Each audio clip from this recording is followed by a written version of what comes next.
প্রধানমন্ত্রীর দায়িত্ব নেওয়ার পর প্রথমবার বিএনপির নয়াপল্টন কেন্দ্রীয় কার্যালয়ে আসবেন তারেক রহমান। তাই বিকেল থেকেই কার্যালয়ে হাজির হন ঢাকা উত্তর ও দক্ষিণের হাজার হাজার নেতাকর্মী। রাস্তার দুই প্রান্ত থেকেই স্লোগান দিতে থাকেন তারা। অপেক্ষা কখন আসবেন প্রিয় নেতা তারেক রহমান।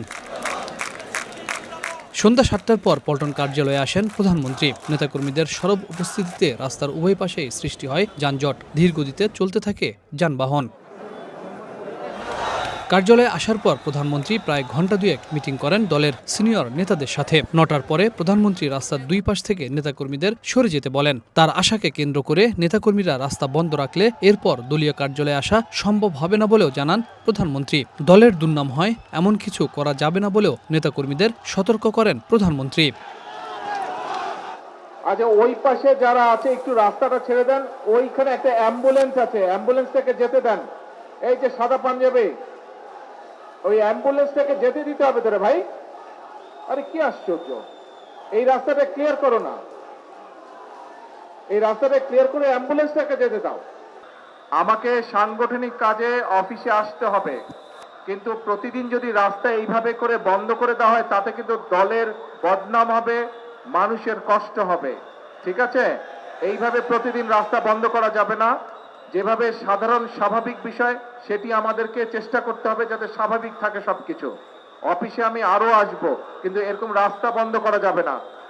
আর যদি এরকম রাস্তা বন্ধ হয় তাহলে আমার পক্ষে অফিসে আসা সম্ভব না। কিন্তু অফিসে আসলে নেতাকর্মী সকলের সাথে দেখা সাক্ষাৎ করা সম্ভব হবে, সাংগঠনিক কাজ করা সম্ভব হবে। আমি কথা বোঝাতে পেরেছি? রাস্তা বন্ধ করা যাবে না। যদি আমাকে পল্টন অফিসে দেখতে চান সবাই আপনারা, তাহলে রাস্তার পরিবেশ স্বাভাবিক রাখতে হবে। রাস্তা এরকম বন্ধ করা যাবে না, মানুষের চলাচলে বাধা বিঘ্ন দেওয়া যাবে না। বোঝা গেছে? আমি আরো দু একদিন আসবো, আমি দেখবো যদি দেখি স্বাভাবিক রেখেছেন তাহলে আমি আসবো, আর যদি দেখি স্বাভাবিক রাখেন না তাহলে কিন্তু এখানে আমার পক্ষে আসা সম্ভব হবে না। কারণ আমি আসলে আপনারা যদি এরকম করেন এলাকার মানুষের সমস্যা হবে। এই দিক দিয়ে বহু হাজার হাজার মানুষ যাওয়া আসা করে, তাদের সমস্যা হবে। কাজে আমরা নিশ্চয়ই দেশের মানুষের সমস্যার কারণ হতে চাই না, তাই তো নাকি?